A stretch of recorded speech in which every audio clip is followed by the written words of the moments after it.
अस्सलाम वालेकुम वरहमतुल्लाहि वबरकातुहू। मेरा नाम मोहसन अकरम है जी। ती असी सारे पेपरां दा पास पेपर ते सिलेबस कवर करने पे हैं। फिलहाल असी PMS दी पंजाबी करने पे हैं जी। ते अज दा साडा जेह्ड़ा ना कदीम नसर तो मुतल्लक टॉपिक है मवाइज नोशा पीर। ठीक है, ये लिखे ने हाजी मोहम्मद नौशा गंज बख्श साहब ने। ते इन्हां नूं छापे चाढ़िया ही शराफत नशाही साहब ने 1968 ਦੇ ਵਿੱਚ। ਅਸੀਂ ਸਭ ਤੋਂ ਪਹਿਲਾਂ ਮੈਂ ਅਕਸਰ ਕਹਿੰਦਾ ਹੁੰਦਾ ਵਾ ਜਦੋਂ ਵੀ ਕੋਈ ਸਵਾਲ ਅਟੈਂਪਟ ਕਰਨਾ ਸਭ ਤੋਂ ਪਹਿਲਾਂ ਤਾਂ ਪਤਾ ਕਰੋ ਕਿ ਕਰਦੇ ਕੀ ਪਏ ਆ। ਤਿੰਨ ਲਫ਼ਜ਼ ਹੀ ਨੇ, ਤਿੰਨਾਂ ਦੇ ਵਿੱਚੋਂ ਜਿਹੜਾ ਹੈ ਨਾ ਸਾਨੂੰ ਅਕਸਰ ਬੱਚੇ ਕਨਫਿਊਜ਼ ਹੋ ਜਾਂਦੇ ਨੇ। ਮਵਾਇਜ਼ ਕਹਿੰਦੇ ਨੇ ਨਸੀਹਤ ਨੂੰ, ਠੀਕ ਹੈ, ਕੋਈ ਕਹਿਣੇ ਨੂੰ, ਕੋਈ ਖਿਤਾਬ ਕਰਨੇ ਨੂੰ ਜਾਂ ਸਮਝਾਉਣੇ ਨੂੰ। ਮਵਾਇਜ਼ ਤੋਂ ਮੁਰਾਦ ਮਵਾਇਜ਼ ਲਿਖਿਆ ਵਾਜ਼ ਤੋਂ। ਮੌਲਵੀ ਵਾਜ਼ ਕਰਦੇ ਨੇ ਨਾ, ਮੌਲਵੀ ਨਸੀਹਤਾਂ ਕਰਦੇ ਨੇ ਤੇ ਆਪ ਮੌਲਵੀ ਸਨ। यही समझो कि एक बंदा है वो बैठा वाज करता पाया, नसीहत करता पाया, तकरीर करता पाया, फसाहत बलागत नाल लोकां नूं तलकीन करता पाया, हदायत दी सीधे राह दी। ते नौशा पीर उन्हां दा नाम सी। मुक्की गल जी, ठीक है। ते ये आप दा पूरा नाम सी नौशा गंज बख्श। हाजी मोहम्मद असल नाम सी ते नौशा गंज बख्श जिहड़ा ना वो आप दा अगों लकब सी ते खिताब सी। ठीक है जी। आप दा नाम हाजी मोहम्मद असल नाम सी, नौशा लकब सी ते खिताब गंज बख्श सी। ठीक हो गया जी। आप दे वालिद दा नाम सी सैयद अलाउद्दीन गाजी, या तुसी अलाउद्दीन ही याद रखो, सैयद नूं भी छड्ड दिओ ते गाजी नूं भी छड्ड दिओ। ठीक है। आप दी वालदा आप दा बहुत ज्यादा आप ते असर सी। आप एक वड्डे घराने तो मुतल्लक सन, वड्डे मजहबी घराने तो मुतल्लक सन ते उन्हां दा नाम सी जियोनी बीबी। ते आप कंघौली उस टाइम दे जिला गुजरात दे विच जम्मे सन। अज कंघौली जड़ा ना वो मंडी बहाउद्दीन दे विच आंदा है। ठीक है। उस टाइम जड़ा हैगा ही ना जिला गुजरात ओदी जियोग्राफी होर सी। मतलब ये गल करने पे असी भला किदों दी असी 15वीं सदी की गल करने पे। ठीक है। ते 1602 च जम्मे सन। ठीक है। ते असी जड़ा है ना वो 15वीं सदी की गल करने पे। उस टाइम जड़ा है ना जिला गुजरात वो कंघौली जिला गुजरात च आंदा सी ते अज मंडी बहाउद्दीन च आंदा अज दे पाकिस्तान दे विच। डॉक्टर असमतुल्ला ज़ाहद दे मुताबिक 1602 च आप जम्मे हैं ते 1691 दे विच आप फौत होए सन। मुढ़ली तलीम आपने अपनी वालदा ते चाचे रहीम शाह कोल हासिल की थी। वालदा जियोनी बीबी एक बहुत ज्यादा मजहबी घराने तो मुतल्लक सन ते बाद चों आप मजीद तलीम हासिल करने लई गुजरात दे एक मदरसे चले गए। उत्थे दो हफाज कराम सन जिन्हां ने आप दी तरबियत की थी, आप तलीम दी। एक हाफिज कायमुद्दीन ते एक हाफिज बुढ़ा साहब सन।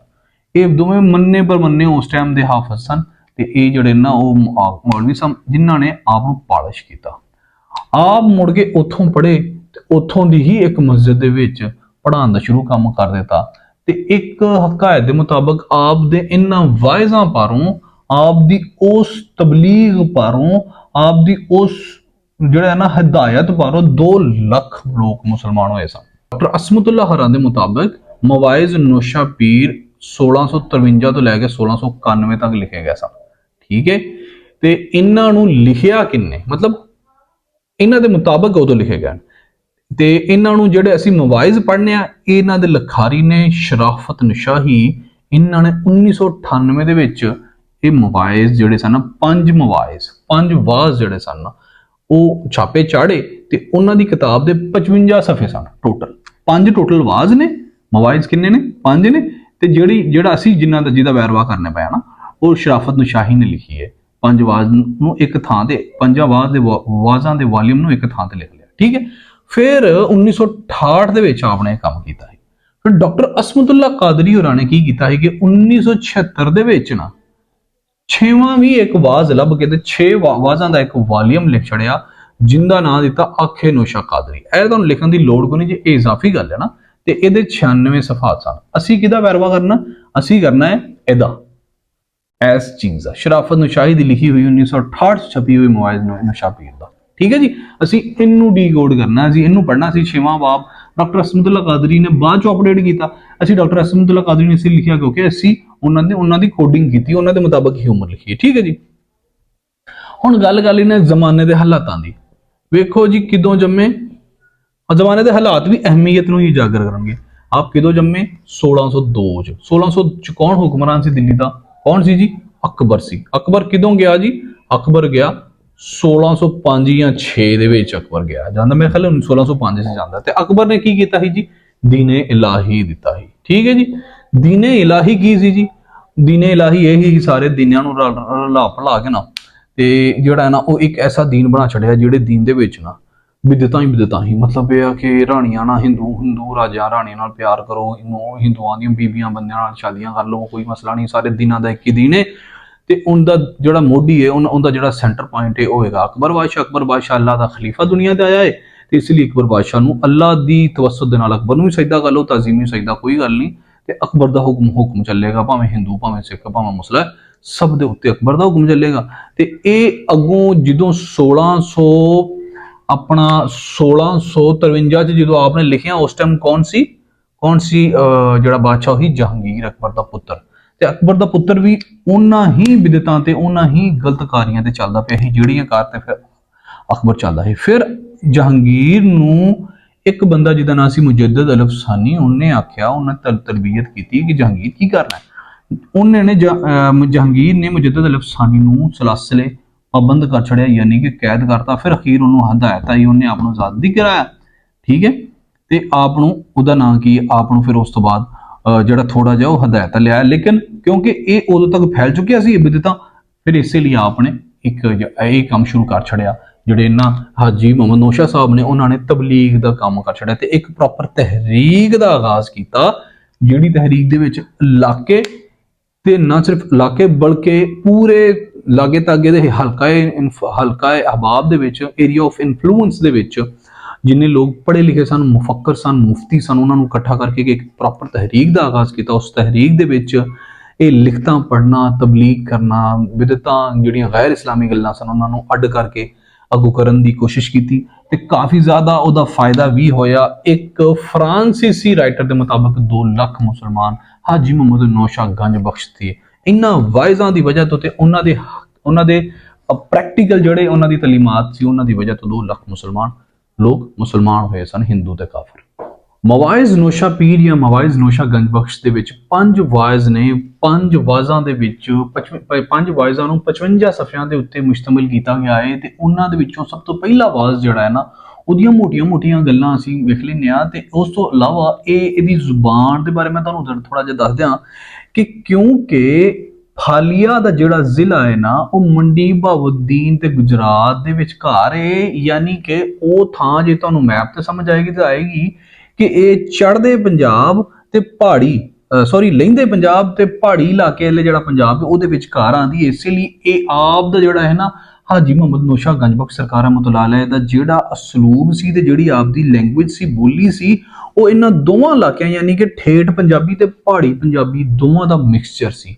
ਆਪ ਜਿਹੜਾ ਹੈ ਨਾ ਉਹ ਸੀ ਦਾ ਇਸਤੇਮਾਲ ਵੀ ਕਰਦੇ ਨੇ, ਜਿਵੇਂ ਕਿ ਉਹ ਝੁਲਸਾਂ, ਠੀਕ ਹੈ, ਇਹ ਵੀ ਇਸਤੇਮਾਲ ਕਰਦੇ ਨੇ ਤੇ ਉਹ ਵੱਡੇ ਇਹ ਤੇ ਕੇ ਦਾ ਇਸਤੇਮਾਲ ਵੀ ਕਰਦੇ ਨੇ। ਅੱਗੋਂ ਉਹਨਾਂ ਨੂੰ ਚੰਗੇ ਤਰੀਕੇ ਨਾਲ ਵੇਰਵਾ ਕਰਾਂਗੇ। ਲੇਕਿਨ ਇੱਕ ਅਨੋਖੀ ਗੱਲ ਜਿਹੜੀ ਆਪ ਦੇ ਸਾਰਿਆਂ ਆਵਾਜ਼ਾਂ ਦੇ ਵਿੱਚ ਇਹ ਹੋਏਗੀ ਬਾਬਾ ਲਫ਼ਜ਼ ਦਾ ਇਸਤੇਮਾਲ। ਆ ਜਿਹੜਾ ਪਹਿਲਾ ਆਵਾਜ਼ ਹੈ ਨਾ, ਇਸ ਪਹਿਲੇ ਲਫ਼ਜ਼ ਦੇ ਵਿੱਚ ਵੇਖੋ ਸਟਾਰਟ ਤੇ ਉਹਨਾਂ ਬਾਬਾ ਸਾਈਂ ਵਾਲਿਆਂ ਫਰਮਾਇਆ ਹੈ। ਬਾਬੇ ਦਾ ਇਸਤੇਮਾਲ, ਬਾਬਾ ਲਫ਼ਜ਼ ਦਾ ਇਸਤੇਮਾਲ ਬਹੁਤ ਜ਼ਿਆਦਾ ਕੀਤਾ ਹੈ। ਪਹਿਲਾ ਆਵਾਜ਼ ਜਿਹੜਾ ਹੈ ਨਾ ਇਹਦੇ ਵਿੱਚ ਇਕੱਲੇ ਇਸ ਪਹਿਲੇ ਆਵਾਜ਼ ਦੇ ਵਿੱਚ ਬਾਬੇ ਹਰਾਂ ਨੇ 17 ਮਰਤਬਾ ਬਾਬਾ ਲਫ਼ਜ਼ ਦਾ ਇਸਤੇਮਾਲ ਕੀਤਾ। ਮਤਲਬ ਇੰਜ ਲੱਗਦਾ ਕਿ ਜਿਵੇਂ ਸਾਹਮਣੇ ਲੋਕ ਬੈਠੇ ਨੇ ਤੇ ਉਹ ਉਹਨਾਂ ਨੂੰ ਮੁਖਾਤਬ ਕਰ ਰਹੇ ਨੇ, ਲੇਕਿਨ ਐਕਚੁਅਲ ਦੇ ਵਿੱਚ ਜਿਹੜੇ ਆਵਾਜ਼ ਦਿੱਤੇ ਸਨ ਉਹਨਾਂ ਦੀ ਅਸੀਂ ਗੱਲ ਬਾਅਦ ਚ ਕਰ ਲਾਂਗੇ। ਲੇਕਿਨ ਚਲੋ ਇੱਥੇ ਹੁਣ ਥੋੜਾ ਜਿਹਾ ਇਹਨੂੰ ਕਰਦੇ ਚੱਲੀਏ। ਇਹ ਆਵਾਜ਼ ਇਸ ਲਈ ਦਿੱਤੇ ਸਨ ਕਿਉਂਕਿ ਜਿਹੜੇ ਲੋਕ ਉੱਥੇ ਮੌਜੂਦ ਨਹੀਂ ਸਨ ਉਹਨਾਂ ਤੱਕ ਪਹੁੰਚਾਈ ਜਾ ਸਕੇ, ਜਾਂ ਬਾਅਦ ਚੋਂ ਜਿਹੜੇ ਲੋਕ ਆਉਣ ਵਾਲੀਆਂ ਨਸਲਾਂ ਵਾਸਤੇ ਇਹ ਆਵਾਜ਼ ਉਹਨਾਂ ਦਿੱਤੀ ਸੀ। ਖੈਰ ਜੀ, ਪਹਿਲਾ ਆਵਾਜ਼ ਸ਼ੁਰੂ ਹੁੰਦਾ ਹੈ ਬਿਸਮਿल्लाह ਤੋਂ, ਠੀਕ ਹੈ। ਬਿਸਮਿल्लाहिर रहमान रहीम ਤੋਂ ਬਾਬਾ ਜੀ ਸ਼ੁਰੂ ਕਰਦੇ ਨੇ ਤੇ ਉਹ ਸ਼ੁਰੂ ਤੋਂ ਫਰਮਾਉਂਦੇ ਨੇ ਬਾਬਾ ਸਾਈਂ ਵਾਲਿਆਂ ਫਰਮਾਇਆ ਹੈ। ਸਾਈਂ ਵਾਲੇ ਕੌਣ ਨੇ? ਅੱਲਾਹ ਵਾਲੇ, ਠੀਕ ਹੈ। ਸਾਈਂ ਕੌਣ ਹੈ? ਅੱਲਾਹ ਵਾਲਿਆਂ ਫਰਮਾਇਆ ਹੈ। कौन साईं वाले ने? जो साईं खुद मुख्तार है, मतलब अल्लाह की वहदानियत तो शुरुआत करते हैं, ला इलाहा इल्लल्लाह के कॉन्सेप्ट तो शुरुआत करते हैं। अल्लाह खुद मुख्तार है, तौहीद का प्रचार करते हैं स्टार्ट तो। पहला आवाज इदा ना मैं मेन पॉइंट लेके अगर उन्होंने बयान कर दिया ताकि तुहानूं पता लगे कि पहले आवाज है की है सन। इन्हां दे विच जिहड़े आवाज सन, जिहड़ियां नसीहतां सन, जिहड़ी तबलीग सी उहदे विच की किया। पहले आवाज दे विच सब तो पहले शुरुआत की उन्हां तौहीद तो, फिर दस्या भी हाकम किहड़ी ज़ात है, किहड़ी ज़ात हाकम है तुहानूं बेहतर, ते फिर जिहड़ी वो ज़ात हाकम है उन्होंने कोई पुछण वाला नहीं हैगा, ठीक है, वो बहुत डाडा है। ਫਿਰ ਉਹਨਾਂ ਮੰਜ਼ਰਕਸ਼ੀ ਕੀਤੀ ਕਾਫਰ ਤੇ ਮੁਸਲਮਾਨ ਦੀ ਮੌਤ ਦੀ।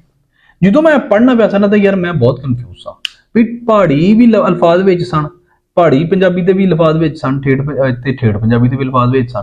ਠੀਕ ਹੈ, ਤੇ ਇਸੇ ਲਈ ਮੈਂ ਕਨਫਿਊਜ਼ ਸਾਂ, ਪਤਾ ਨਹੀਂ ਕਿੱਥੋਂ ਕਿੱਧਰੋਂ ਬਾਬਾ ਜੀ ਮਨੋਬਰਿੰਗ ਕਰ ਲੈਂਦੇ ਹਨ, ਕਿਉਂਕਿ 15ਵੀਂ 16ਵੀਂ ਸਦੀ ਦੀ ਪੰਜਾਬੀ ਹੈ, ਤਾਂ ਹੀ ਕੋਈ ਸਮਝ ਵੀ ਨਹੀਂ ਆਉਂਦੀ। ਉਹ ਦੱਸਦੇ ਪਏ ਨੇ ਕਿ ਕਾਫਰ ਤੇ ਮੁਸਲਮਾਨ ਦੀ ਮੌਤ 'ਚ ਜਿਹੜਾ ਬੇਸਿਕਲ ਫਰਕ ਹੁੰਦਾ ਉਹ ਹੁੰਦਾ ਅੰਤ ਤੇ ਮੁਸਲਮਾਨ ਮੁਤਮਈਨ ਜਾਂਦਾ ਹੈ ਤੇ ਕਾਫਰ ਜਿਹੜਾ ਹੈ ਨਾ ਉਹ ਬਗੈਰ ਮੁਤਮਈਨ ਜਾਂਦਾ ਹੈ। ਕਾਫਰ ਦੁਨੀਆ ਤੇ ਯਾਸ਼ੀ ਕਰਦਾ ਹੈ ਲੇਕਿਨ ਮੌਤ ਉਹਦੀ ਖਤਰਨਾਕ ਖੌਫਨਾਕ ਹੁੰਦੀ। ਮੁਸਲਮਾਨ ਦੁਨੀਆ ਤੇ ਥੋੜਾ ਜਿਹਾ ਬਹੁਤਾ ਨਹੀਂ, ਥੋੜਾ ਜਿਹਾ ਤੰਗ ਰਹਿੰਦਾ ਜਿਸਮਾਨੀ, ਲੇਕਿਨ ਰੂਹਾਨੀ ਉਹ ਬਹੁਤ ਖੁਸ਼ਹਾਲ ਰਹਿੰਦਾ। ਠੀਕ ਹੈ, ਫਿਰ ਉਹ ਆਖਰਤ ਵੀ ਦੱਸਦੇ ਨੇ, ਆਖਰਤ ਦੀ ਮੰਜ਼ਰਕਸ਼ੀ ਕਰਦੇ ਨੇ ਆਪਣੇ ਪਹਿਲੇ ਆਵਾਜ਼ ਦੇ ਵਿੱਚ ਕਿ ਆਖਰਤ ਦਾ ਕੀ ਮਾਮਲਾ ਹੋਵੇਗਾ।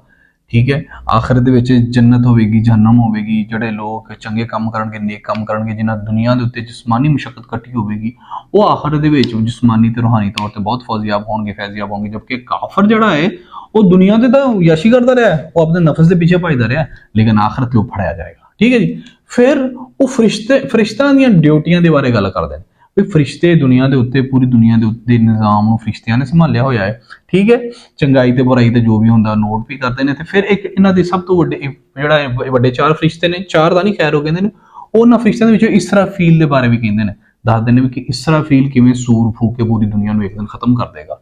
ਠੀਕ ਹੈ, ਫਿਰ ਉਹ ਸੱਚ ਚੰਗਾ ਤੇ ਕੂੜ ਜਿਹਨੂੰ ਝੂਠ ਕਹਿੰਦੇ ਨੇ ਉਹਦੀ ਨਿੰਦਿਆ ਕਰਦੇ ਨੇ, ਕਹਿੰਦੇ ਨੇ ਇਹ ਮੰਦਾ ਹੈ। ਠੀਕ ਹੈ, ਸੱਚ ਦੇ ਜਿਹੜੇ ਫਾਇਦੇ ਹੁੰਦੇ ਨੇ ਨਾ ਉਹ ਫੌਰਨ ਨਹੀਂ ਹੁੰਦੇ, ਝੂਠ ਦੇ ਫਾਇਦੇ ਫੌਰਨ ਹੁੰਦੇ ਨੇ, ਤੇ ਝੂਠ ਦੇ ਨੁਕਸਾਨ ਜਿਹੜੇ ਨੇ ਨਾ ਉਹ ਬਈਦ ਹੁੰਦੇ ਨੇ, ਉਹ ਬਾਅਦ ਚੋਂ ਆਉਂਦੇ ਨੇ, ਤੇ ਸੱਚ ਦੇ ਨੁਕਸਾਨ ਪਹਿਲੋਂ ਆ ਜਾਂਦੇ ਨੇ।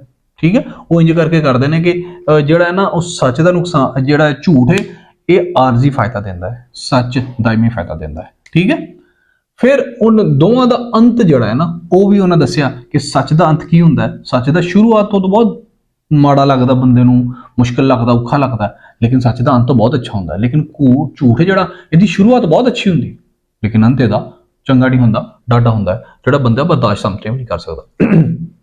ਫਿਰ ਉਹ ਕਾਦਰ ਦੀ ਕੁਦਰਤ ਦੇ ਬਾਰੇ ਵੀ ਦੱਸਦੇ ਨੇ ਕਿ ਜਿਹੜਾ ਸਾਈਂ ਹੈ ਨਾ, ਬਾਬਾ ਸਾਈਂ ਵਾਲਿਆਂ ਫਰਮਾਇਆ ਉਹ ਜਿਹੜਾ ਸਾਈਂ ਹੈ ਨਾ ਉਹ ਬਹੁਤ ਕਾਦਰ ਹੈ, ਉਹ ਗਫੂਰ ਰਹੀਮ, ਉਹ ਕੋਈ ਕੁਨ ਕਹੇ ਕਿ ਦੁਨੀਆ ਤੇ ਕੁਨ ਤਾਂ ਖੈਰ ਨਹੀਂ ਫਰਮਾਇਆ, ਲੇਕਿਨ ਫਰਮਾਇਆ ਕਿ ਉਹ ਕੁਛ ਵੀ ਕਰ ਸਕਦਾ ਹੈ। ਠੀਕ ਹੈ, ਉਹ ਕਾਦਰ, ਹਰ ਚੀਜ਼ ਤੇ ਕਾਦਰ ਹੈ, ਦਰਿੰਦ ਬਰਿੰਦ ਚਰਿੰਦ ਨਹਿਰਾਂ ਨਦੀਆਂ ਹਰ ਚੀਜ਼ ਤੇ ਕਾਦਰ। ਫਿਰ ਉਹਨਾਂ ਨੇ ਆਪਣੇ ਪਹਿਲੇ ਵਾਅਜ਼ ਵਿੱਚ ਮੂਸਾ ਤੇ ਫਰੌਨ ਦਾ ਵਾਕਿਆ ਵੀ ਦੱਸਿਆ ਕਿ ਕਿਵੇਂ ਮੂਸਾ ਨੇ ਮੂਸਾ ਅਲੈਹਿਸਸਲਾਮ ਨੇ ਫਰੌਨ ਨੂੰ ਤਬਲੀਗ ਕੀਤੀ, ਫਰੌਨ ਨੂੰ ਸਿੱਧੇ ਰਾਹ ਤੇ ਲਾਉਣ ਦੀ ਕੋਸ਼ਿਸ਼ ਕੀਤੀ, ਲੇਕਿਨ ਫਰੌਨ ਜਿਹੜਾ ਸੀ ਉਹ ਆਪਣੀ ਗੱਲ ਤੇ ਅੜਿਆ ਰਿਹਾ ਤੇ ਉਹਨੇ ਮੂਸਾ ਦੀ ਕੋਈ ਗੱਲ ਨਾ ਮੰਨੀ। ਮੂਸਾ ਨੇ ਆਪਣੇ ਮੁਜਜ਼ਾਤ ਵੀ ਵਿਖਾਏ ਉਹਨੂੰ, ਲੇਕਿਨ ਫਰੌਨ ਉੱਥੇ ਅੜਿਆ। ਫਰੌਨ ਕੋਈ ਕਿਸੇ ਖੁਦਾ ਨੂੰ ਕਿਵੇਂ ਮੰਨਦਾ ਜਦ ਉਹ ਤਾਂ ਆਪ ਖੁਦਾ ਬਣਿਆ ਹੋਇਆ ਸੀ, ਸੋ ਆਪਣੇ ਆਪ ਨੂੰ ਖੁਦਾ ਉਹਨੇ ਬਣਾਇਆ ਹੋਇਆ ਸੀ। ਫਿਰ ਜਦੋਂ ਮੂਸਾ ਦਾ ਉਸ ਦੌਰਾਨ ਮੂਸਾ ਦੇ ਆਸੇ ਵਾਲਾ ਵਾਕਿਆ ਹੋਇਆ, ਮੂਸਾ ਨੇ ਆਪਣਾ ਆਸਾ ਸੱਟਿਆ, ਉਹ ਬਾਕੀ ਸੱਪਾਂ ਨੂੰ ਖਾ ਗਿਆ ਤੇ ਉਹਨੂੰ ਵੀ ਝੂਠ ਕਰਾਰ ਦੇ ਦਿੱਤਾ। ਠੀਕ ਹੈ, ਉਹਨੇ ਝੁਟਲਾ ਦਿੱਤਾ ਤੇ ਫਿਰ ਖੁਦਾ ਦਾ ਜਲਾਲ ਆਇਆ। ਕੀ ਹੋਇਆ? ਫਰੌਨ ਆਪਣੇ 70 ਲੱਖ ਕਾਫਰਾਂ ਦੇ ਨਾਲ ਦਰਿਆ ਦੇ ਵਿੱਚ ਗਰਕ ਹੋ ਗਿਆ। ਆ ਪੂਰਾ ਵਾਕਿਆ ਆਪਨੇ ਪਹਿਲੀ ਆਵਾਜ਼ ਦੇ ਵਿੱਚ ਬੜੇ ਸੋਹਣੇ ਤਰੀਕੇ ਨਾਲ ਬਿਆਨ ਕੀਤਾ ਹੋਇਆ ਹੈ, ਕਿਉਂਕਿ ਇਹ ਨਸਰ ਹੈ, ਬਸ ਐਂਦਰਾਂ ਸ਼ੇਰ ਨਹੀਂ ਹੈਗਾ, ਨਸਰ ਹੀ ਹੈ। ਠੀਕ ਹੈ ਨਾ, ਸੱਚ ਦਾ ਨਤਾਰਾ ਅੰਤ ਤੇ ਹੁੰਦਾ ਹੈ ਤੇ ਝੂਠ ਦਾ ਨਤਾਰਾ, ਸੱਚ ਤੇ ਝੂਠ ਦਾ ਨਤਾਰਾ ਕਹਿੰਦੇ ਨੇ ਅੰਤ ਤੇ ਹੁੰਦਾ ਹੈ। ਸੱਚ ਦੀ ਹਮੇਸ਼ਾ ਅੰਤ ਤੇ ਜਿੱਤ ਹੁੰਦੀ ਹੈ। ਅਸਮਾਨ ਤੇ ਜ਼ਮੀਨ ਦੇ ਵਿੱਚ ਉਹ ਕਹਿੰਦੇ ਨੇ ਕਿ ਜਿਹੜਾ ਹੈ ਨਾ ਅਸਮਾਨ ਤੇ ਜ਼ਮੀਨ, ਹਨੇਰਾ, ਰੋਸ਼ਨੀ, ਜਿੰਨੀਆਂ ਨਿਯਮਤਾਂ ਨੇ, ਸਭ ਚੀਜ਼ਾਂ ਦਾ ਖਾਲਕ ਕੌਣ ਹੈ? ਕਦੀ ਤੁਸੀਂ ਇਸ ਬਾਰੇ ਫਿਕਰ ਕੀਤੀ ਹੈ? ਠੀਕ ਹੈ, ਫਿਰ ਉਹ ਜ਼ਮੀਨ ਤੇ ਅਸਮਾਨ ਦਾ ਪੰਧ ਦੱਸਦੇ ਨੇ। ਉਹ ਕਹਿੰਦੇ ਨੇ ਅਸਮਾਨ ਜਿਹੜਾ ਪਹਿਲਾ ਅਸਮਾਨ ਹੈ ਨਾ, ਟੋਟਲ 7 ਅਸਮਾਨ ਨੇ। ਠੀਕ ਹੈ, ਤੇ ਪਹਿਲਾ ਅਸਮਾਨ ਜ਼ਮੀਨ ਤੋਂ 500 ਬਰੇ 500 ਸਾਲ ਦੇ ਫਾਸਲੇ ਤੇ ਆ, ਤੇ ਦੂਜਾ ਮਜ਼ੀਦ ਅੱਗੋਂ 500 ਸਾਲ ਦੇ ਫਾਸਲੇ ਤੇ ਆ। ਤੇ ਰੱਬ ਕਿੱਡਾ ਕੁ ਦੂਰ ਹੋਣਾ, ਤੇ ਕਿੱਡਾ ਕੁ ਸੋਹਣਾ ਹੋਣਾ, ਤੇ ਕਿੱਡਾ ਕੁ ਵੱਡਾ ਹੋਣਾ। ਠੀਕ ਹੈ, ਫਿਰ ਉਹ ਕਹਿੰਦੇ ਨੇ ਚਸ਼ਮੇ, ਨਹਿਰਾਂ, ਖੂਹ, ਡੰਗਰ, ਫੁੱਲ, ਫਲ, ਇਨਸਾਨ ਹੈ, ਇਹ तमाम तर अल्लाह पाक दे, कुदरत दे, खुदा दे, वो सोने साईं दे एहसान ने बंदे दे उत्ते। ठीक है, फिर वो कहते ने ये जो वक्त है, ये वक्त है, इसलिए कुछ कर लो, सोच लो, नहीं तो कल क़यामत दा वार-वार उन्हें जिक्र किया। ठीक है, क़यामत ते आखिरत दा वार-वार उन्हें जिक्र किया कि कल नूं अंत होना, फिर तुसीं फड़े जाना। दोज़ख ते बहिश्त दी मंजरकशी बहुत सोहनी कीती है कि दोज़ख दे विच लोग पछताते होणगे, रोंदे होणगे, चीकां मारदे होणगे, ते बहिश्त दे विच लोग आराम करदे होणगे सोहणे तरीके दे नाल। फिर जी मौत दी घड़ी दी भी तस्वीर कशी कीती है भी मौत दे टाइम की होवेगा दोवां दे नाल, दोवें पछताते होणगे। मौत नूं भी वार-वार आपने ਜਿਹੜਾ ਹੈ ਨਾ ਉਹ ਆਪਣੇ ਪਹਿਲੀ ਆਵਾਜ਼ ਦੇ ਵਿੱਚ ਉਹਦੀ ਵਜ਼ਾਹਤ ਕੀਤੀ ਹੈ ਕਿ ਮੌਤ ਦੀ ਘੜੀ ਜਿਹੜੀ ਹੈ ਨਾ बड़ी खौफनाक होगी, उस बंदे वास्ते काफर की जान बहुत औखी निकलेगी तो मुसलमान की जान बहुत सौखी निकलेगी, उसकी जान मुतमईन निकलेगी, उन्होंने पता उन्होंने चंगे चंगे काम किए हैं। फिर वो कहते हैं साईं नूं मनाओ, टाइम बहुत थोड़ा है, साईं नूं मनाओ, भलाई करो, सच बोलो, नेकी करो, साईं नूं सोहणे नूं मनाओ, जिवें मनदा उवें मनाओ, ठीक है। फिर वो दुनिया दी आरजीपन दी करदे ने कि दुनिया एक साथ है, सिर्फ एक घड़ी दी गल मार, ठीक है। ਇਹ ਜਿਹੜੇ ਕੌੜੇ ਮਜ਼ੇ ਨੇ ਨਾ ਇਹ ਸਭ ਆਰਜ਼ੀ ਨੇ। ਆ ਜੋ ਤੁਸੀਂ ਸਕੂਨ ਲੈਣ ਡਏ ਹੋ ਨਾ ਸਭ ਆਰਜ਼ੀ ਹੈ। ਕੱਲ ਨੂੰ ਇਹ ਸਭ ਕੁਝ ਨੰਗਾ ਹੋਵੇਗਾ, ਕਿਆਮਤ ਨੂੰ ਸਭ ਕੁਝ ਨੰਗਾ ਹੋਵੇਗਾ, ਫਿਰ ਤੁਹਾਨੂੰ ਪਤਾ ਲੱਗੇਗਾ, ਠੀਕ ਹੈ। ਫਿਰ ਜਿਹੜਾ ਆਖਰ ਦੇ ਉਹ ਦੱਸਦੇ ਨੇ ਕਿ ਜਿਹੜਾ ਮੂਸਾ ਤਾਂ ਅਸਾ ਸੀ ਨਾ ਉਹਦੇ ਬਹੁਤ ਸੇ ਬੜੇ ਸੇ ਮੌਜਜ਼ਾਤ ਸਨ, ਲੇਕਿਨ ਕੋਈ ਮੰਨਦਾ ਹੀ ਨਹੀਂ ਸੀਗਾ। ਉਹ ਜਿਹੜਾ ਅਸਾ ਸੀ, ਜਿਹੜਾ ਉਹਨਾਂ ਦਾ ਉਹ ਜਿਹੜਾ ਡੰਡਾ ਸੀ, ਉਹ ਮੂਸਾ अलैहिस्सलाम ਦਾ पता नहीं ਮੈਨੂੰ ਡੰਡਾ कहना चाहिए, अल्लाह ਮੈਨੂੰ माफ करे, ਉਹ ਇੱਕ ਟਾਈਮ ਬੱਕਰੀਆਂ ਵੀ ਚਾਰਦਾ ਸੀ, ਉਹ ਸੱਪ ਵੀ ਬਣ ਜਾਂਦਾ ਸੀ, ਤੇ ਜਿਹੜਾ ਦੁਸ਼ਮਣ ਹੁੰਦਾ ਸੀ ਨਾ ਜਿਹੜਾ ਬੱਕਰੀਆਂ ਨੂੰ ਨੁਕਸਾਨ ਪਹੁੰਚਾਉਣ ਦੀ ਕੋਸ਼ਿਸ਼ ਕਰਦਾ ਸੀ ਉਹਦੀ ਖਾਤਰ ਤਵਾਜ਼ਾ ਵੀ ਕਰਦਾ ਸੀ। ਸੋ ਇਹ ਸਾਰਾ ਪਹਿਲੇ ਆਵਾਜ਼ ਦੇ ਵਿੱਚ, ਪਹਿਲਾ ਆਵਾਜ਼ ਆਪਦੇ ਸਾਰੇ ਆਵਾਜ਼ਾਂ ਤੋਂ ਲੰਮਾ ਹੈ। ਇਸ ਆਵਾਜ਼ ਦੀ ਦੂਸਰੀ ਖਸੂਸੀਅਤ ਇਹ ਆ ਕਿ ਇਹਦੇ ਚ 17 ਵਾਰੀ ਬਾਬਾ ਦਾ ਲਫ਼ਜ਼ ਇਸਤੇਮਾਲ ਹੋਇਆ ਹੈ, ਠੀਕ ਹੈ। ਉਹ ਬਾਬਾ ਕਰਕੇ ਮੁਖਾਤਬ ਕਰਦੇ ਨੇ, ਪਤਾ ਨਹੀਂ ਇਹ ਉਹਨਾਂ ਦਾ ਲਹਿਜਾ ਜਾਂ ਕੀ ਹੈ। ਬਾਬਾ ਸਾਈਂ ਇਸ ਤਰ੍ਹਾਂ ਜੋ ਹੋਏਗਾ, ਬਾਬਾ ਸਾਈਂ ਜਿਹੜਾ ਵੀ ਜਦੋਂ ਵੀ ਗੱਲ ਸ਼ੁਰੂ ਹੋ ਲੱਗਦੀ ਉਹ ਬਾਬਾ ਸਾਈਂ ਦਾ ਲਫ਼ਜ਼ ਇਸਤੇਮਾਲ ਕਰਦੇ ਨੇ, ਯਾਨੀ ਕਿ 17 ਮਰਤਬਾ ਉਹਨਾਂ ਨੇ ਬਾਬਾ ਸਾਈਂ ਦਾ ਬਾਬਾ ਦਾ ਲਫ਼ਜ਼ ਇਸਤੇਮਾਲ ਕੀਤਾ ਹੈ, ਠੀਕ ਹੈ। ਸਭ ਤੋਂ ਲੰਮਾ ਆਵਾਜ਼ ਇਹ ਹੈ ਬਾਬੇ ਹਰਾਂ ਦਾ। ਅੱਗੋਂ ਮਜ਼ੀਦ ਅਸੀਂ ਦੂਸਰੇ ਆਵਾਜ਼ ਵੀ ਵੇਖ ਲੈਂਦੇ ਹਾਂ। ਹਾਜੀ ਮੁਹੰਮਦ ਨੌਸ਼ਾ ਗੰਜਬਖਸ਼ ਸਰਕਾਰ ਰਹਿਮਤੁल्लाह अलैह ਦਾ ਮੁਆਜ਼ਾ ਨੌਸ਼ਾ ਪੀਰ ਦੇ ਵਿੱਚ ਜਿਹੜਾ ਦੂਸਰਾ ਆਵਾਜ਼ ਜਾਂ ਦੂਸਰਾ ਬਿਆਨ ਜਾਂ ਦੂਸਰਾ ਤਕਰੀਰ ਹੈ ਨਾ, ਆਵਾਜ਼ ਆਮ ਤੌਰ ਤੇ ਕਿਸੇ ਵੀ ਮਜ਼ਹਬੀ ਗੱਲਬਾਤ ਨੂੰ, ਕਿਸੇ ਵੀ ਮਜ਼ਹਬੀ ਬਿਆਨ ਨੂੰ ਆਵਾਜ਼ ਕਹਿੰਦੇ ਨੇ, ਠੀਕ ਹੈ ਜੀ। ਆਪਣੇ ਜਿੰਨੇ ਵੀ ਪੰਜੇ ਦੇ ਪੰਜੇ ਆਵਾਜ਼ ਜਿਹੜੇ ਇਹਦੇ ਵਿੱਚ ਲਿਖੇ ਨੇ ਨਾ ਉਹਨਾਂ ਦਾ ਆਗਾਜ਼ ਬਿਸਮਿਲ੍ਲਾ ਤੋਂ ਹੀ ਕੀਤਾ ਹੈ, ਠੀਕ ਹੈ। ਤੇ ਫਿਰ ਦੂਸਰੇ ਆਵਾਜ਼ ਦੇ ਵਿੱਚ ਜੋ ਗੱਲਾਂ ਕੀਤੀਆਂ ਉਹਨਾਂ ਦੇ ਮੇਨ ਪੁਆਇੰਟ ਮੈਂ ਜਨਾਬ ਨੂੰ ਦੱਸ ਦਿਆਂ। ਦੂਸਰਾ ਤੇ ਤੀਸਰਾ ਆਵਾਜ਼ ਐਸੇ ਵਾਹਦ ਆਵਾਜ਼ ਨੇ, ਇਹਨਾਂ ਦੋਵਾਂ ਆਵਾਜ਼ਾਂ ਦੇ ਵਿੱਚ ਆਪਨੇ ਸ਼ੇਰ ਗਏ। ਤੀਸਰੇ ਆਵਾਜ਼ ਦੇ ਵਿੱਚ ਪੰਜਾਂ ਲੈਣਾ ਵਾਲੇ ਇੱਕ ਸ਼ੇਰ ਕਿਹਾ, ਤੇ ਚੌਥੇ ਆਵਾਜ਼ 4 ਲੈਣਾ ਦਾ ਇੱਕ ਸ਼ੇਰ ਕਿਹਾ। ਤੇ ਆਪ ਨੂੰ ਇਸੇ ਲਈ ਇਹ ਵੀ ਆਖਿਆ ਜਾਂਦਾ ਹੈ ਕਿ ਆਪ ਨਾ ਸਿਰਫ ਇੱਕ ਨਸਰ ਨਿਗਾਰ ਸਨ ਬਲਕਿ ਇੱਕ ਸ਼ਾਇਰ ਵੀ ਸਨ। ਆਪ ਨਾ ਦੂਸਰੇ ਆਵਾਜ਼ ਵਿੱਚ ਬੁਰਾਈ ਦੀ ਨਿੰਦਿਆ ਕਰਦੇ ਨੇ, ਠੀਕ ਹੈ। ਤੇ ਆਪ ਇਹ ਕਹਿੰਦੇ ਨੇ ਕਿ ਜਿਹੜਾ ਹੈ ਨਾ ਬੁਰਾਈ ਦੇ ਨਾਲ ਜ਼ਮੀਰ ਦਾ ਬਹੁਤ ਗੂੜਾ ਤਾਲੁਕ ਹੈ। ਜਦੋਂ ਬੰਦਾ ਬੁਰਾਈ ਕਰਦਾ ਤੇ ਜ਼ਮੀਰ ਉਹਨੂੰ ਮਲਾਮਤ ਕਰਦਾ ਹੈ, ਠੀਕ ਹੈ। ਲੇਕਿਨ ਜੇ ਬੰਦਾ ਉਸ ਬੁਰਾਈ ਦੀ ਵੀ ਨਾ ਮੰਨੇ ਤੇ ਅੰਤ ਤੇ ਜਾ ਕੇ ਫਿਰ ਉਹਨੂੰ ਮੰਨਣਾ ਹੀ ਪੈਂਦਾ ਹੈ, ਗੱਲ ਉਹਨੂੰ ਐਕਨੋਲਜ ਕਰਨੀ ਪੈਂਦੀ ਹੈ ਕਿ ਉਹਨੇ ਗਲਤ ਕੀਤਾ ਹੈ, ਠੀਕ ਹੈ।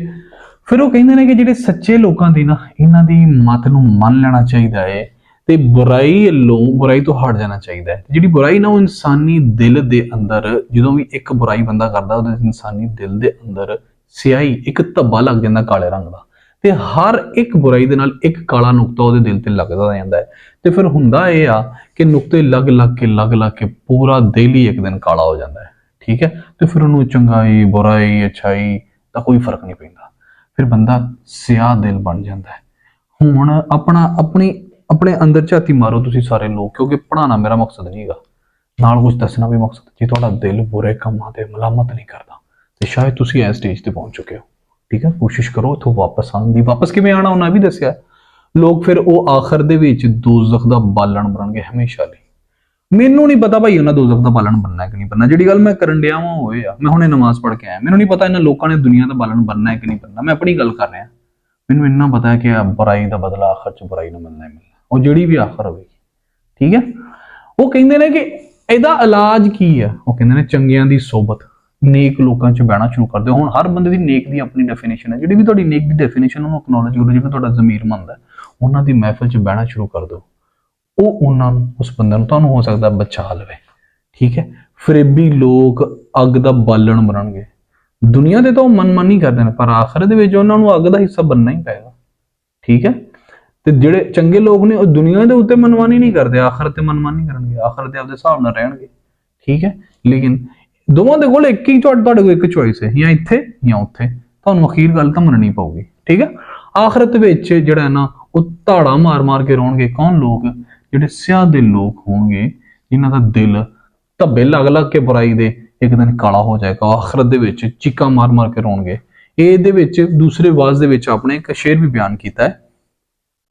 ਫਿਰ ਜੀ ਤੀਜਾ ਆਵਾਜ਼ ਆਉਂਦਾ, ਤੀਜਾ ਆਵਾਜ਼, ਇਸ ਆਵਾਜ਼ ਦੇ ਵੀ ਆਗਾਜ਼ ਬਿਸਮਿਲ੍ਲਾ ਤੋਂ ਕਰਦੇ ਨੇ। ਉੱਥੇ ਬੁਰਾਈ ਤੇ ਝੂਠ ਦੀ ਗੱਲ ਕੀਤੀ, ਇੱਥੇ ਸੱਚ ਦੀ ਅਹਿਮੀਅਤ ਉਜਾਗਰ ਕਰਦੇ ਨੇ, ਠੀਕ ਹੈ। ਤੀਜੇ ਆਵਾਜ਼ ਦੇ ਵਿੱਚ ਸੱਚਿਆਂ ਦੀ ਸੋਬਤ ਦੇ ਬਾਰੇ ਦੱਸਦੇ ਨੇ, ਠੀਕ ਹੈ। ਕਾਮਯਾਬੀ ਹਾਸਲ ਹੁੰਦੀ ਹੈ ਜਦੋਂ ਕੋਈ ਬੰਦਾ ਸੱਚਿਆਂ ਦੀ ਸੋਬਤ ਹਾਸਲ ਕਰ, ਸੱਚਿਆਂ ਦੀ ਸੋਬਤ ਦੇ ਵਿੱਚ ਬਹਿੰਦਾ ਹੈ। ਸੱਚਿਆਂ ਦੀ ਸੋਬਤ ਦੇ ਵਿੱਚ ਲੋਕ ਸਮਝਦੇ ਨੇ ਕਿ ਕੋਈ ਕਮੀ ਰਹਿ ਜਾਂਦੀ ਹੈ, ਕੋਈ ਕਮੀ ਨਹੀਂ ਹੁੰਦੀ, ਬਲਕਿ ਇਹ ਥੋੜੇ ਦਾਇਮੀ ਫਾਇਦੇ ਨੇ। ਸੱਚਾਈ ਦੇ ਨਾਲ ਜੁੜਨ ਨਾਲ ਬੰਦੇ ਨੂੰ ਦਾਇਮੀ ਫਾਇਦੇ ਹੁੰਦੇ ਨੇ, ਝੂਠ ਦੇ ਨਾਲ ਜੁੜਨ ਨੂੰ ਬੰਦੇ ਨੂੰ ਆਰਜ਼ੀ ਫਾਇਦੇ ਹੁੰਦੇ ਨੇ। ਸੱਚਾਈ ਨਾਲ ਜੁੜਨ ਨੂੰ ਬੰਦੇ ਨੂੰ ਆਰਜ਼ੀ ਨੁਕਸਾਨ ਹੁੰਦਾ ਹੈ ਤੇ ਦਾਇਮੀ ਫਾਇਦਾ ਹੁੰਦਾ ਹੈ। ਬੁਰਾਈ ਨਾਲ ਜੁੜਨ ਦੇ ਬੰਦੇ ਨੂੰ ਆਰਜ਼ੀ ਫਾਇਦਾ ਹੁੰਦਾ ਹੈ ਤੇ ਦਾਇਮੀ ਨੁਕਸਾਨ ਹੁੰਦਾ ਹੈ। ਇਹ ਸੱਚ ਤੇ ਝੂਠ ਦਾ ਸਿਰਫ ਇਹੀ ਫਰਕ ਜਿਹੜਾ ਮੈਂ ਅੱਜ ਤੱਕ ਕੱਢ ਸਕਿਆ। ਸੱਚਾਈ ਦਾ ਰਸਤਾ ਤਾਂ ਸੱਚਿਆਂ ਦੀ ਸੋਬਤ ਦੀ ਉਹਨਾਂ ਦੀ ਅਮਲ ਕਰਕੇ ਰਸਤਾ ਤਾਂ ਔਖਾ ਹੈ, ਠੀਕ ਹੈ, ਰਸਤਾ ਤਾਂ ਔਖਾ ਹੈ, ਲੇਕਿਨ ਮੰਜ਼ਿਲ ਚੰਗੀ ਹੈ। ਸੱਚਿਆਂ ਵਰਗਾ ਹੋਣ ਦੀ ਬੰਦਾ ਕੋਸ਼ਿਸ਼ ਕਰੇ, ਉਹ ਕਿਵੇਂ ਹੋ ਸਕਦਾ ਹੈ? ਸੱਚਿਆਂ ਦੀ ਸੋਬਤ ਦੇ ਵਿੱਚ ਜਾ ਕੇ ਹੋ ਸਕਦਾ ਹੈ। ਬੁਰਾਈ ਦੇ ਰਸਤੇ ਵਾਲੇ ਹਮੇਸ਼ਾ ਹਨੇਰੇ ਤੇ ਫਰੇਬਾਂ ਵਿੱਚ ਮੁਬਤਲਾ ਠੁੱਡੇ ਖਾਂਦੇ ਰਹਿੰਦੇ ਨੇ ਤੇ ਉਹਨਾਂ ਨੂੰ ਇਹ ਲੱਗਦਾ ਹੈ ਕਿ ਉਹ ਕਾਮਯਾਬ ਨੇ। ਖੈਰ ਫਿਰ ਜੀ ਉਹ ਇੱਕ ਬਹੁਤ ਸੋਹਣਾ ਸ਼ੇਰ ਬਿਆਨ ਕਰਦੇ ਨੇ, ਇੱਕ ਬਲਕਿ ਰੁਬਾਈ ਵਰਗਾ ਹੈ, ਚਾਰ ਲੈਣਾ ਦਾ ਦੋ ਸ਼ੇਰ ਨੇ ਇਹਦੇ ਚ। ਕੀ ਲੈਸੈਂ ਸੱਚਿਆ ਕੂੜ ਥੋਂ, ਉਹ ਕਹਿੰਦੇ ਨੇ ਸੱਚੇ ਇਨਸਾਨ क्या लोगे तुम झूठ से, कूड़ थों तो, ठीक है, क्या लोगे तुम ऐ सच्चे इंसान झूठ से, क्या लोगे ऐ सच्चे इंसान तुम झूठ से, कुछ चानन होए ना धूड़ तो, धूड़ धूल मट्टी से, वो कहते हैं ना कुछ चानन ना होगा इससे, कुछ रोशनी नहीं होगी इससे, इस झूठ से, इस धूड़ से, इस मट्टी से, इस बदनामी से कोई रोशनी नहीं होगी, कुछ भलाई नहीं होगी कि लैसी सच्चियां कूड़ तो, कि कुछ चानन ना हो सी धूड़ तो। फिर वो कहते ने जो दिसे सो टहर है नहीं, जो नजर आता है ना वो है नहीं, बिन साईं होर दहर है नहीं, साईं के बगैर, साईं कौन है? अल्लाह की जात, बिन साईं होर दहर है नहीं, बिन साईं के बगैर और कोई रास्ता भी नहीं है, और कोई किनारा भी नहीं है, और कोई निजात भी नहीं है। इत्थे रहना कुछ चिर है नहीं, इत्थे बहुत ज्यादा चिर नहीं रहना। की लैसी सच्चिया कूड़ थों, की लैसी सच्चिया कूड़ थों। ਮਵਾਇਜ਼ ਨੋਸ਼ਾ ਪੀਰ ਦੇ ਵਿੱਚ ਹਾਜੀ ਮੁਹੰਮਦ ਨੋਸ਼ਾ ਗੰਜਬਖਸ਼ ਸਾਹਿਬ ਸਰਕਾਰ ਉਹਨਾਂ ਦੇ ਚੌਥੇ ਵਾਜ਼ ਦੇ ਵਿੱਚ ਉਹਨਾਂ ਦਾ ਜਿਹੜਾ ਮੌਜੂ ਹੈ ਨਾ ਉਹ ਅੱਲਾ ਹੈ ਤੇ ਅੱਲਾ ਵਾਲਿਆਂ ਦੀ ਅਤਾਤ ਜਿਹੜਾ ਕਬੂਲ ਕਰਨਾ ਉਹ ਉਹਨਾਂ ਦਾ ਮੇਨ ਮੌਜੂ ਹੈ। ਉਹ ਕੁਰਾਨੀ ਵਾਕਿਆ ਵੀ ਬਿਆਨ ਕਰਦੇ ਨੇ ਜਿਹਦੇ ਵਿੱਚ एक तलमीह यानी अपने किसी भी वाक़े ਨੂੰ ਕੋਡ ਕਰਕੇ ਆਪਣੀ ਸ਼ਾਇਰੀ ਆਪਣੀ ਨਸਰ ਚ ਲਿਖਣ ਨੂੰ ਤਲਮੀਹ ਕਹਿੰਦੇ ਨੇ ਨਾ। ਉਹ ਹਜ਼ਰਤ ਸਾਲੇਹ ਅਲੈਹਿਸਲਾਮ ਦੀ ਤਲਮੀਹ ਨੂੰ ਬਿਆਨ ਫਰਮਾਉਂਦੇ ਨੇ, ਕਰਦੇ ਨੇ ਕਿ ਉਹਨਾਂ ਦੀ ਕੌਮ ਜਿਹੜੀ ਸਮੂਦ ਸੀ ਨਾ ਉਹਨੇ ਕੁਫਰ ਕੀਤਾ ਤੇ ਆਪ ਦੀ ਤਬਲੀਗ ਤੋਂ ਮਨਾ, ਆਪ ਦੀ ਤਬਲੀਗ ਤੋਂ ਜਿਹੜੀ ਗੱਲੋਂ ਆਪ ਨੂੰ ਮਨਾ ਕਰਦੇ ਸਨ ਉਸ ਤਬਲੀਗ ਤੋਂ ਉਹਨਾਂ ਨੇ ਜਿਹੜਾ ਨਾ ਕਜਰਵੀ ਇਖਤਿਆਰ ਕੀਤੀ ਤੇ ਉਹਨੂੰ ਮੰਨਿਆ ਨਾ, ਬਲਕਿ ਆਪ ਨੂੰ ਤੰਗ ਵੀ ਕੀਤਾ, ਦੁੱਖ ਦਿੱਤੇ, ਹੱਤਾ ਕਿ ਆਪ ਦੇ ਦੁਸ਼ਮਣ ਬਣ ਗਏ ਤੇ ਜਿਹੜੀ ਆਪ ਦੀ ਡਾਚੀ ਸੀ ਜਿਹਦੇ ਤੇ ਆਪ ਸਫਰ ਕਰਦੇ ਸਨ ਨਾ ਉਹਨੂੰ ਵੀ ਜ਼ਿਬਾ ਕਰਕੇ ਖਾ ਗਏ। ਤੇ ਫਿਰ ਕੀ ਹੋਇਆ? ਫਿਰ ਅੱਲਾ ਦਾ ਗਜ਼ਬ ਆਇਆ, ਅੱਲਾ ਨੇ ਅਜ਼ਾਬ ਦਿੱਤਾ, ਤਬਾਹੀ ਫੇਰ ਦਿੱਤੀ, ਛੋਟੇ ਵੱਡੇ ਬੁੱਢੀਆਂ ਬੰਦੇ ਹਰ ਇੱਕ ਤਬਾਹ ਬਰਬਾਦ ਹੋ ਗਏ।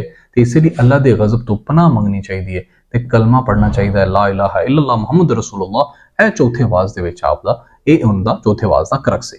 ਪੰਜਵੇਂ ਵਾਜ਼ ਦੇ ਵਿੱਚ ਆਪ ਨੇ ਇਸਲਾਮੀ ਅਹਕਾਮਾਤ ਨੂੰ ਜ਼ੁਬਾਨ ਦੇ ਨਾਲ ਦਿਲ ਤੋਂ ਵੀ ਤਸਲੀਮ ਕਰਨ ਦੀ ਜਿਹੜਾ ਨਾ ਤਲਕੀਨ ਕੀਤੀ। ਉਹਦੀ ਵਜ੍ਹਾ ਇਹ ਸੀ ਕਿ ਜਿਹੜੇ ਨਵੇਂ ਲੋਕ ਹਿੰਦੂ ਤੋਂ ਮੁਸਲਮਾਨ ਜਾਂ ਦੂਸਰੇ ਮਜ਼ਹਬਾਂ ਤੋਂ ਮੁਸਲਮਾਨ ਬਣਦੇ ਸਨ ਨਾ ਉਹ ਜਦੋਂ ਅਜ਼ਾਨ ਸੁਣਦੇ ਸਨ, ਜਦੋਂ ਅਜ਼ਾਨ ਹੁੰਦੀ ਸੀ ਤੇ ਉਹ ਉਹਨਾਂ ਦੇ ਮੂੰਹ ਜਿਹੜਾ ਨਾ ਬੇ ਇhtiyati ਦੇ ਵਿੱਚ ਹੀ ਨਿਕਲ ਜਾਂਦਾ ਸੀ ਸੱਚ ਨਾਮ ਕਰਤਾ ਪੁਰਖ। ਮਤਲਬ ਇਹ ਹਿੰਦੂ ਕਹਿੰਦੇ ਨੇ ਜਦੋਂ ਅਜ਼ਾਨ ਵਗੈਰਾ ਸੁਣਦੇ ਨੇ ਕਿਸੇ, ਉਹ ਆਪਣੇ ਉਹਨੂੰ ਕਹਿੰਦੇ ਨੇ ਕਿ ਬਈ ਅਜ਼ਾਨ ਜੇ ਕਿਸੇ ਵੀ ਹੋਰ ਮਜ਼ਹਬ ਦੇ ਬਾਰੇ ਕੋਈ ਗੱਲ ਸੁਣਦੇ ਤੇ ਉਹ ਆਪਣੇ ਮਜ਼ਹਬ ਨੂੰ ਕਹਿੰਦੇ ਨੇ ਕਿ ਬਈ ਇਹ ਗਲਤ ਹੈ ਤੇ ਅਸਲ 'ਚ ਅਸੀਂ ਸੱਚੇ ਹੈਗੇ ਆ, ਠੀਕ ਹੈ। ਇਹ ਉਹ ਕਹਿੰਦੇ ਸਨ ਕਿ ਸਾਡੇ ਮੂੰਹ ਚੋਂ ਆਪੇ ਹੀ ਨਿਕਲ ਜਾਂਦਾ ਹੈ, ਠੀਕ ਹੈ। ਜਿਹੜੇ ਬੰਦਾ ਮੁਸਲਮਾਨ ਜੋ ਹੋ ਗਿਆ ਤਾਂ ਉਹਨੂੰ ਫਿਰ ਮੁਸਲਮਾਨ ਉਹਦੇ ਫਿਰ ਆਪੇ ਨਿਕਲਣ ਦਾ ਕੀ ਤਸੱਵੁਰ ਰਹਿ ਗਿਆ? ਉਹ ਪੰਜਵੇਂ ਵਾਜ਼ ਦੇ ਵਿੱਚ ਇਹ ਕਹਿੰਦੇ ਨੇ, ਯਾਨੀ ਕਿ ਇਹ ਉਹ ਲੋਕ ਨੇ ਜਿਨ੍ਹਾਂ ਨੇ ਇਸਲਾਮ ਨੂੰ ਜ਼ੁਬਾਨੋਂ ਤਾਂ ਕਬੂਲ ਕੀਤਾ, ਇਸਲਾਮ ਦੀ ਰੂਹ ਨੂੰ ਆਪਣੇ ਤਨ ਮਨ ਧਨ ਦੇ ਵਿੱਚ एक्सेप्ट नहीं किया। इसलिए आप ऐसे लोगों की निंदा करते हैं, कहते हैं जे तुम इस्लाम चाहे हो तो ना सिर्फ जुबानों हो बल्कि दिलों आओ तो इंज फिर होगा कि जो अजान सुनोगे अल्लाह का नाम सुनोगे तो मुंह के लफज नहीं निकलेगा। जो दिल ने एक गल तस्लीम कर लिया, अपने दिल में गल तस्लीम कराओगे तो मुसलमान हो गए हो। छेवें वाज दे विच ना वो मुख्तलिफ इस्लामी अहकामात के बारे दसदियां कहते हैं कि इन्हों अमली तौर पर अपने जो ना अंदर लागू करो। वो आगाज करते हैं बिस्मिल्लाह तो बाद सुनो सुगड़े बालो बाशऊर वालों सुनो, वैसे तो ਜਦੋਂ ਵੀ ਕਿਸੇ ਗੱਲ ਦਾ ਆਗਾਜ਼ ਕਰਦੇ ਨੇ ਤਾਂ ਬਾਬਾ ਲਫ਼ਜ਼ ਇਸਤੇਮਾਲ ਕਰਦੇ ਨੇ, ਲੇਕਿਨ ਇੱਥੇ ਕਹਿੰਦੇ ਨੇ ਸੁਣੋ ਸੁਗੜੇ ਬਾਲੋ, ਸਭ ਤੋਂ ਵੱਡੀ ਜ਼ਾਤ ਕਿਹੜੀ ਹੈ, ਸਭ ਤੋਂ ਵੱਡਾ ਕੌਣ ਹੈ, ਅੱਲਾ ਦੀ ਜ਼ਾਤ ਹੈ। ਇਸੇ ਲਈ ਜੇ ਤੁਸੀਂ ਉਹਨੂੰ ਵੱਡਾ ਮੰਨਦੇ ਹੋ ਤੇ ਫਿਰ ਵੱਡੇ ਦੀ ਗੱਲ ਮੰਨੋ, ਨਹੀਂ ਤੇ ਵੱਡੇ ਦਾ ਜਿਹੜਾ ਗਜ਼ਬ ਹੈ ਉਹ ਵੀ ਡਟ ਹੋਵੇਗਾ। ਨੇਕ ਬੰਦਿਆਂ ਦੀਆਂ ਗੱਲਾਂ ਬੰਦੇ ਦੀ ਨਿਜਾਤ ਦੀ ਵਜ੍ਹਾ ਬਣਦੀਆਂ ਨੇ। ਇਹ ਆਪਣੇ ਆਖਰੀ ਆਵਾਜ਼ ਦੇ ਵਿੱਚ ਉਹ ਕਹਿੰਦੇ ਨੇ ਕਿਸੇ ਨੂੰ ਬੁਰਾ ਨਾ ਕਹੋ, ਕਿਸੇ ਨੂੰ ਦੁੱਖ ਨਾ ਦਿਓ, ਰਾਜ਼ੀ ਬਰਜ਼ਾ ਰਹਿਣਾ ਸ਼ੁਰੂ ਕਰ ਦਿਓ ਤੇ ਖੁਸ਼ ਰਹੋਗੇ। ਬਿਮਾਰਾਂ ਦੀ ਖਿਦਮਤ ਕਰੋ, ਭੁੱਖਿਆਂ ਦੇ ਨੂੰ ਰਜਾਓ, ਨੰਗਿਆਂ ਨੂੰ ਕੱਪੜੇ ਦਿਓ, ਹਰ ਕਿਸੇ ਦਾ ਭਲਾ ਕਰੋ ਤੇ ਲਾਲਚ ਨਾ ਕਰੋ, ਗਰੂਰ ਨਾ ਕਰੋ, ਆਜੀ ਚ ਰਹੋ, ਮਾੜਿਆਂ ਦੇ ਨਾਲ ਖੜ ਜਾਓ, ਸ਼ੇਖੀ ਨਾ ਮਾਰੋ, ਜ਼ਿਆਦਤੀ ਨਾ ਕਰੋ, ਫਕੀਰੀ ਦੇ ਭੇਸ ਚ ਰਹੋ। ਬਹੁਤੇ ਵੱਡੇ ਸ਼ੋਖੀਆਂ ਮਾਰਨ ਦੀ ਜਾਂ ਗਰੂਰ ਆ ਜਾਏਗਾ ਜਦੋਂ ਤੁਸੀਂ ਆਪਣਾ ਬਹੁਤ ਜ਼ਿਆਦਾ ਸੋਹਣੇ ਸੋਹਣੇ ਕੱਪੜੇ ਪਾਓਗੇ। ਉਧਾਰ ਨਾ ਲਵੋ, ਵੰਡ ਕੇ ਖਾਓ, ਨਿੱਕਾ ਵੱਡੇ ਨੂੰ ਇੱਕੋ ਬਰਾਬਰ ਹੀ ਰੱਖੋ, ਨਿੱਕੇ ਵੱਡੇ ਦੇ ਨਾਲ ਬਰਾਬਰ ਜਿਹਾ ਸਲੂਕ ਕਰੋ। ਸਿਰਫ ਰੱਬ ਤੋਂ ਮੰਗਣਾ, ਮੈਂ ਆਪਣੇ ਅੰਦਰ ਮੈਂ ਨਹੀਂ ਜਮ ਪੈਦਾ ਹੋਣ ਦੇਣੀ, ਵਡਿਆਈ ਤੋਂ ਬਚ ਕੇ ਰਹੋ, ਜ਼ਿਕਰ ਕਰੋ, ਨਮਾਜ਼ ਪੜੋ, ਕੁਰਾਨ ਪੜੋ, ਕਸਬ ਤੇ ਕਨਾਤ ਅਖਤਿਆਰ ਕਰੋ। ਇਹੀ ਤੁਹਾਡਾ ਕੰਮ ਹੈ। ਇਹ 6 ਜਿਹੜੇ ਹੈਗੇ ਨੇ ਵਾਜ਼, 5 ਨੇ ਉਹ ਮੌਜ਼ਾ ਨੋਸ਼ਾ ਪੀਰ ਦੇ ਵਿੱਚ ਨੇ, 6ਵਾਂ ਬਾਅਦ ਦੇ ਵਿੱਚੋਂ ਰਲਿਆ ਸੀ, ਲੇਕਿਨ ਤੁਸੀਂ 6 ਦੇ 6 ਨੂੰ ਕਿਤੇ ਵੀ ਕੋਡ ਕਰ ਸਕਦੇ ਹੋ ਜਦੋਂ ਵੀ ਤੁਹਾਨੂੰ ਕਿਸੇ ਇਸ ਬਾਰੇ ਮੌਜ਼ਾ ਨੋਸ਼ਾ ਪੀਰ ਦੇ ਬਾਰੇ ਕੋਈ ਵੀ ਸਵਾਲ ਆਏਗਾ। ਹੁਣ ਜਰਾ ਅਸੀਂ ਜਰਾ ਫਨੀ ਖੂਬੀਆਂ ਜਿਹੜੀਆਂ ਮਵਾਇਜ਼ ਸਨ ਨੋਸ਼ਾ ਪੀਰ ਦੇ, ਉਹਨਾਂ ਦੀਆਂ ਫਨੀ ਖੂਬੀਆਂ ਤੇ ਤਨਕੀਦੀ ਜਰਾ ਜਾਇਜ਼ਾ ਲੈ ਲਈਏ। ਇਨਸ਼ਾਅੱਲਾ ਇਸ ਤੋਂ ਬਾਅਦ ਤੁਹਾਡਾ ਵਾਵਾ ਸਾਰਾ ਕਨਸੈਪਟ ਵੀ ਕਲੀਅਰ ਹੋ ਜਾਏਗਾ। ਦੇਖੋ ਜੀ, ਇਹਨਾਂ ਦੀਆਂ ਫਨੀ ਖੂਬੀਆਂ ਦੇ ਵਿੱਚੋਂ ਸਭ ਤੋਂ ਇੰਪੋਰਟੈਂਟ ਗੱਲ ਹੈ ਕਿ ਪੰਜਾਬੀ ਨਸਰ ਦਾ ਮੁੱਢਲੀ ਨਮੂਨਾ ਹੈ, ਯਾਨੀ ਕਿ ਪੰਜਾਬੀ ਨਸਰ ਦਾ ਸਭ ਤੋਂ ਪੁਰਾਣਾ ਇਹ ਨਮੂਨਾ ਹੈ। ਇਸ ਤੋਂ ਪਹਿਲਾਂ ਸਾਡੇ ਕੋਲ ਕੋਈ ਪੰਜਾਬੀ ਨਸਰ ਨਹੀਂ। ਸ਼ਾਇਰੀ ਤਾਂ ਸਾਡੇ ਕੋਲ 10ਵੀਂ ਸਦੀ ਦੀ ਹੈਗੀ, ਬਾਬਾ ਫਰੀਦ ਸਰਕਾਰ ਜਿਹੜੇ ਪੰਜਾਬੀ ਦੇ ਮੁੱਢਲੇ ਸਭ ਤੋਂ ਪਹਿਲਾਂ ਸ਼ਾਇਰ ਸਨ ਉਹ, ਤੇ ਸਭ ਤੋਂ ਪਹਿਲੇ ਪੰਜਾਬੀ ਨਸਰ ਲਿਖਣ ਵਾਲੇ ਨਸਰ ਲਿਖਣ ਦਾ ਜਿਹੜਾ ਸਿਹਰਾ ਜਾਂਦਾ ਹੈ ਨਾ, ਉਹ ਹਾਜੀ ਮੁਹੰਮਦ ਨੌਸ਼ਾ ਗੰਜ ਬਖਸ਼ ਸਰਕਾਰ ਰਹਿਮਤੁल्लाह अलैह ਤੇ ਸਿਰ ਤੇ ਜਾਂਦਾ ਹੈ। ਤੇ ਇਹ ਪੰਜਾਬ ਦੀ ਮੁੱਢਲੀ ਨਸਰ ਦਾ ਨਮੂਨਾ ਹੈ। ਇਸ ਲਈ ਇਹ ਇੱਕ ਜਿਹੜੀ ਨਾ ਇਸ ਤੋਂ ਪਹਿਲਾਂ ਜਦੋਂ ਅਸੀਂ ਨੂੰ ਪੜ੍ਹਨੇ ਆ ਤੇ ਅਸੀਂ ਵੇਖਨੇ ਆ ਇਹਦੇ ਚ ਵਜ਼ਨ, ਲਹਿਰ, ਬਹਿਰ, ਫਿਰ ਉਸ ਤੋਂ ਇਲਾਵਾ ਆਸਾਨ ਤੇ ਸਲੀਸ ਵਗੈਰਾ। ਤੇ ਇਹਦਾ ਮਤਲਬ ਇਹ ਆ ਕਿ ਇਸ ਤੋਂ ਪਹਿਲਾਂ ਵੀ ਕੋਈ ਸਾਡੇ ਪੰਜਾਬੀ ਦੇ ਵਿੱਚ ਨਸਰ ਲਿਖੀ ਗਈ ਸੀ, ਲੇਕਿਨ ਸਾਡੇ ਦੇ ਘਰੋਂ ਪੜ੍ਹੀ ਨਹੀਂ। ਲੇਕਿਨ ਖੈਰ ਜੀ, ਇਹਨੂੰ ਹੀ ਫਿਲਹਾਲ ਪੰਜਾਬੀ ਦਾ ਜਿਹੜੇ ਸਭ ਤੋਂ ਪਹਿਲਾ ਨਸਰੀ ਨਮੂਨਾ ਮੰਨਿਆ ਜਾਂਦਾ ਹੈ। ਇਹ ਤੁਹਾਨੂੰ ਪਤਾ ਹੀ ਕਿਦੋਂ ਲਿਖੀ ਗਈ ਸੀ, 1653 ਤੋਂ ਅਨਵਰਡ ਲਿਖੀ ਗਈ ਸੀ। ਫਿਰ ਜੀ ਇਹਦਾ ਅੰਦਾਜ਼ ਮੁਖਾਤਬਾਨਾ ਹੈ, ਇੰਜ ਲੱਗਦਾ ਕਿ ਜਿਵੇਂ ਸਾਹਮਣੇ ਬੈਠੇ ਸ਼ਾਗਿਰਦਾਂ ਨੂੰ ਕੋਈ ਲੈਕਚਰ ਦੇਣ ਡਿਆ ਹੈ ਨਾ, ਇਸ ਤਰ੍ਹਾਂ ਮੁਖਾਤਬ ਕਰਕੇ ਉਹ ਕਹਿੰਦੇ ਨੇ, ਉਹ ਬਾਬੇ ਠੀਕ ਹੈ, ਉਹ ਇੰਜ ਕਰਕੇ ਜਦੋਂ ਅਸੀਂ ਪੜ੍ਹਿਆ ਸੀ ਵੇਖਿਆ ਕਿ ਉਹਦੇ ਚ ਉਹ ਇਸ ਤਰ੍ਹਾਂ ਮੁਖਾਤਬ ਕਰਕੇ ਗੱਲ ਕਰਦੇ ਪਏ ਨੇ। ਫਿਰ ਖਤਾਬੀ ਨਸਰ ਹੈ, ਇਹ ਉਹ ਨਸਰ ਨਹੀਂ ਹੈਗੀ ਕਿ ਜਿਹੜੀ ਜਨਾਬ ਸਿੱਧੀ ਲਿਖਤੀ ਕਹਾਣੀ ਵਾਲੀ ਨਸਰ ਨਹੀਂ ਹੈਗੀ। ਖਤਾਬੀ ਨਸਰ ਹੈ, ਜਿਵੇਂ ਕੋਈ ਬੰਦਾ ਗੱਲ ਕਰਦਾ ਪਿਆ, ਖਤਾਬ ਕਰਦਾ ਪਿਆ ਤੇ ਦੂਜਾ ਉਹਨੂੰ ਸੁਣਦਾ ਪਿਆ। ਫਿਰ ਇਸ ਨਸਰ ਦੇ ਵਿੱਚ ਇਹਤਰਾਮ, ਕਿਉਂਕਿ ਇਸਲਾਮ ਜਿਹੜਾ ਹੈ ਨਾ ਸਲਾਮਤੀ ਦਾ ਮਜ਼ਹਬ ਹੈ। ਅਕਸਰ ਲੋਕ ਕਹਿੰਦੇ ਨੇ ਇਸਲਾਮ ਡੰਡੇ ਤੋਂ ਫੈਲਿਆ, ਮੈਂ ਕਹਿੰਦਾ ਤਲਵਾਰ ਤੋਂ ਨਹੀਂ ਫੈਲਿਆ। ਇਸਲਾਮ ਜਿਹੜਾ ਹੈ ਨਾ ਉਹ ਅਦਬ, ਇਹਤਰਾਮ, ਇਖਲਾਕ, ਖੁਲੂਸ ਤੋਂ ਫੈਲਿਆ ਤੇ ਅਦਬੀਅਤ ਦਾ ਬਹੁਤ ਜ਼ਿਆਦਾ ਖਿਆਲ ਰੱਖਿਆ ਗਿਆ ਹੈ। ਇਹ ਵੀ ਅਸੀਂ ਇਹਦੇ ਚ ਵੇਖਿਆ ਹੈ ਕਿ ਜਿਹੜੇ ਬਾਬਾ ਜੀ ਹਨ ਨਾ ਬਹੁਤ ਜ਼ਿਆਦਾ ਸੁਣੋ ਸੁਗੜੇ ਬਾਲੋ, ਠੀਕ ਹੈ, ਸੁਣੋ ਸੁਗੜੇ ਬਾਲੋ, ਇਹ ਜਿਹੜਾ ਅਕਲਮੰਦ ਬੱਚੋ ਮੇਰੀ ਬਾਤ ਸੁਣੋ, ਇਸ ਇੰਜ ਦੀਆਂ ਕਰਕੇ ਆਪਨੇ ਵੇਖਿਆ ਹੈ ਕਿ ਇਹਦੇ ਚ ਨਾ ਜਿਹੜਾ ਹੈ ਨਾ ਉਹ ਖਿਆਲ ਰੱਖਿਆ ਗਿਆ ਅਦਬੀਅਤ ਦਾ। ਫਿਰ ਮੁਖਾਤਬ ਤਬਕੇ ਨੂੰ ਬਹੁਤ ਕੰਸੀਡਰ ਕੀਤਾ ਗਿਆ, ਕਿਉਂਕਿ ਆਪ ਜਿਹੜਾ ਕਲਾਮ ਹੈ ਅਸੀਂ ਅੱਗੇ ਗੱਲ ਕੀਤੀ ਸੀ ਕਿ ਉਹਦੇ ਚ ਠੇਠ ਪੰਜਾਬੀ ਤੇ ਪਹਾੜੀ ਪੰਜਾਬੀ ਦੋਵਾਂ ਦਾ ਮਿਕਸਚਰ ਹੈ। ਤੇ ਕਿਉਂਕਿ ਮੁਖਾਤਬ ਤਬਕਾ ਕੌਣ ਸੀ? ਅਨਪੜ੍ਹ, ਠੀਕ ਹੈ। ਤੇ ਅਨਪੜ੍ਹ ਜਿਹੜਾ ਗੈਰ ਮੁਸਲਮ ਸਨ, ਆਪਨੇ ਜੋ ਕਿ ਅਸੀਂ ਪੜ੍ਹ ਚੁੱਕੇ ਹਾਂ ਕਿ 2 ਲੱਖ ਲੋਕਾਂ ਨੂੰ ਮੁਸਲਮਾਨ ਕੀਤਾ ਸੀ, ਤੇ ਮੁਖਾਤਬ ਤਬਕੇ ਦੀ ਬੋਲੀ ਦੇ ਮੁਤਾਬਕ ਹੀ ਆਪਨੇ ਉਸ ਵੇਲੇ ਦੀ ਜਿਹੜੀ ਬੋਲੀ ਦਾ ਰਾਇਜੁਲ ਵਕਤ ਬੋਲੀ ਸੀ ਉਹਦੇ ਅਕੋਰਡਿੰਗਲੀ ਲਿਆ। ਫਿਰ ਕੁਰਾਨੀ ਵਾਕਿਆ ਦਾ ਜ਼ਿਕਰ ਵੀ ਮਿਲਦਾ ਹੈ ਸਾਨੂੰ। ਉਹਦੇ ਅਸੀਂ ਦੱਸਿਆ ਕਿ ਅਸੀਂ ਅੱਗੇ ਪੜ੍ਹਿਆ ਹੈ ਕਿ ਜਿਹੜਾ ਹੈ ਨਾ ਉਹ ਹਜ਼ਰਤ ਮੂਸਾ अलैहिस्सलाम ਦਾ, ਫਿਰ ਹਜ਼ਰਤ ਸਾਲੇ अलैहिस्सलाम ਤੇ ਉਹਨਾਂ ਦੀ ਜਿਹੜੀ ਊਂਠਣੀ ਸੀ ਉਹਦਾ ਜ਼ਿਕਰ ਵੀ ਸਾਨੂੰ ਮਿਲਦਾ ਹੈ, ਕਿਵੇਂ ਉਹਨਾਂ ਦੇ ਨਾਲ ਹੋਇਆ। ਕੁਰਾਨੀ ਵਾਕਿਆ ਦਾ ਜ਼ਿਕਰ ਵੀ ਆਪਦੇ ਮਿਲਦਾ, ਯਾਨੀ ਕਿ ਤਲਮੀਹਾਂ ਦੀ ਵਰਤੋਂ ਵੀ ਹੈ। ਇਹਦਾ ਮਤਲਬ ਸਿੱਧੀ ਇਹ ਆ ਕਿ ਪਹਿਲੀ ਨਸਰ ਨਹੀਂ ਹੈਗੀ, ਸਾਡੇ ਤੇ ਘਰ ਪੜਨ ਵਾਲੀ ਪਹਿਲੀਆਂ ਨਸਰ, ਠੀਕ ਹੈ।